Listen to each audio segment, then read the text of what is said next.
안녕하세요. 저는 사회를 맡은 분당재생병원 류마티스내과 최지영입니다. 안녕하세요. 저는 대한류마티스학회 연구이사를 맡고 있는 서울 아산병원 류마티스내과 김용길입니다. 오늘은 류마티스 관절염 환자분들이 가장 관심이 많은 생물학적 약제에 대해서 알아보고자 우리 김용길 이사님을 모셨습니다.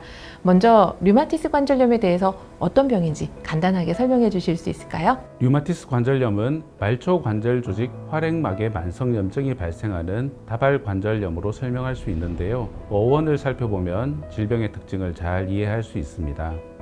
류마라는 말은 질병을 일으키는 흐르는 물질이라는 뜻의 고대 그리스어에서 기원하였고요. 이후 나쁜 액상 물질이라는 뜻으로 류마티즘이라 불리게 되었습니다. 실제 류마티스 관절염은 사이토카인 등의 다양한 염증 물질이 온 관절을 돌아다니며 관절 염증을 일으키고 변형까지 빠르게 발생시키는 질병이라고 설명할 수 있겠습니다. 네. 감사합니다, 교수님. 그럼 그 류마티스 관절염을 치료하는 약제 중에서 그 생물학적 제제는 어떤 약제인지 또 그 종류에 대해서 좀 더 자세히 설명해 주실 수 있을까요? 네, 약 40년 전부터 메토트렉세이트 등의 항류마티스 약물이 요즘에도 여전히 1차 치료제로 사용되고 있습니다. 하지만 환자의 절반에서 충분한 치료 효과를 얻을 수 없었으며 관절 변형도 막을 수 없는 약점이 발견되었습니다. 비약적으로 발전한 생명공학 기술에 힘입어서 20년 전에 생물학적 제제가 등장하기 시작하였고요. 기존 항류마티스 제제와 병행하거나 혹은 단독으로 사용되기도 하였습니다. 생물학적 제제는 종양괴사인자라 불리는 TNF를 표적으로 하는 항-TNF 억제제, 인터루킨6 억제제를 포함해서 T세포, B세포 활성 억제제 등이 만들어졌지만 분자량이 크기 때문에 주사제로만 출시되었습니다. 이들은 기존 경구용 약제의 충분한 치료 효과를 얻지 못한 환자에서 효과적일 뿐만 아니라 관절 변형도 예방하는 장점을 가졌는데요.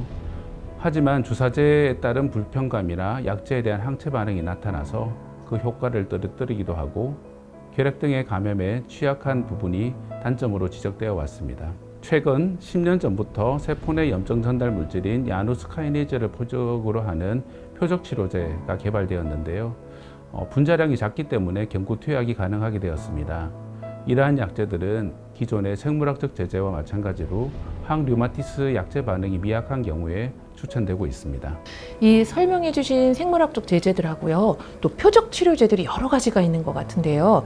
이런 약제가 어떤 차이가 있을까요? 또 환자분들이 나이도 다르고 또 성별이 다르고 가지고 있는 병들이 다른데요. 이거에 대해서 맞는 약제가 혹시 따로 있을까요? 생물학적 제제는 다양한 표적을 갖고 있는데요. TNF, 인터루킨6, CTLA4 등의 다양한 약제가 존재하기 때문에 한 가지 약제의 효과가 충분하지 않으면 다른 약제를 시도해 볼 수도 있습니다. 1차적으로 가장 오랜 기간 많이 사용되어 왔던 약제가 항-TNF 억제제인데요. 우리나라와 같이 결핵 유병률이 높은 국가에서는 합동성 결핵에 주의를 해야 하고요. 중등도 이상의 심부전 혹은 간질 폐질환이 동반된 경우에는 사용이 어려운 단점이 있습니다.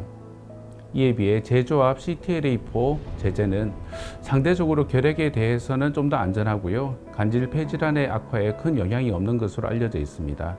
따라서 노령 환자나 감염에 취약한 경우 제조합 CTLA4 제제인 오렌시아를 선호하게 되고요.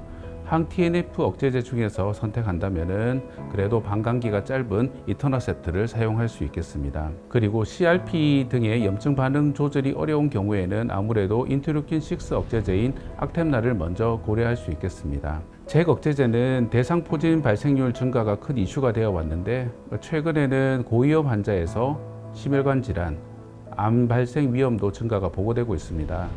그렇기 때문에 심혈관 질환 위험 요인을 가지고 있거나 65세 이상, 고령, 암 기왕력 등이 있는 경우에는 잭 억제제를 신중하게 선택하는 것이 바람직하겠으며 이 경우에는 생물학적 제제를 먼저 고려하는 것이 좋겠습니다. 그럼 이런 생물학적 제제나 표적 치료제를 꾸준히 받고 나면은 언제까지 치료해야 될까요? 또 증상이 좋아지면 이렇게 딱 또 중단을 할 수도 있을까요? 참 어려운 질문인데요. 생물학적 제제나 표적 치료제의 반응은 매 6개월마다 현장에서 DAS28이라는 객관화된 지표로 유지할지 변경할지 결정을 하게 되어 있습니다. 만약 효과가 유지되고 특별한 부작용이 없다면은 제 개인적인 생각으로는 50%까지는 감량을 시도해 볼 수 있지 않을까라고 생각을 하고 있습니다. 하지만 증상이 좋아져서 중단한 경우에 흔히 재발되는 것을 경험할 수 있습니다. 따라서 중단보다는 감량 유지가 바람직할 것으로 생각됩니다. 이 생물학적 제제나 표적 치료제를 사용 중일 때요, 환자분들이 개인적으로 주의해야 될 게 혹시 어떤 것들이 있을까요? 먼저 약제에 대한 정확한 투여 방법을 숙지를 해야 됩니다. 그리고 부작용이 의심이 될 때는 의료진과 충분히 공유하는 것이 가장 중요하겠습니다. 간혹 정확하지 못한 투약으로 인해서 효과 부족이 아닐까 생각되어 약제가 변경된 경우에 보험 규정상 다시 이전 약제로 돌아올 수는 없습니다. 따라서 약제 변경 시에는 매우 신중해야 하며 이에 대해서 의료진과 환자는 충분히 상태를 공유해서 결정하는 것이 필요하겠습니다. 그럼 마지막으로 우리 류마티스 환자분들한테 주의해야 될 점이나 꼭 알고 계셔야 될 점, 이런 게 있으면 좀 부탁드립니다. 네. 예전에 난치병, 불치병으로 알려진 류마티스 관절염이 요즘에는 조기 진단과 적극적인 치료가 이루어진다면 심각한 관절 변형 없이도 편안한 일상생활이 가능하기 때문에 만성질환으로 인식이 바뀌어 오고 있습니다. 그리고 계속 새로운 치료제가 개발되어 난치의 한계가 하나씩 허물어져 가고 있기 때문에 치료 반응이 좋지 않은 경우에도 낙담하지 말고 적극적으로 류마티스 내과 전문의와 소통을 하여 치료를 받아간다면 반드시 좋은 결과를 얻을 수 있을 것으로 생각됩니다. 네, 교수님 감사합니다. 오늘 류마티스 관절염의 약물 치료, 그 중에서도 생물학적 제제, 표적 치료제에 대해서 아주 자세히 알아봤는데요.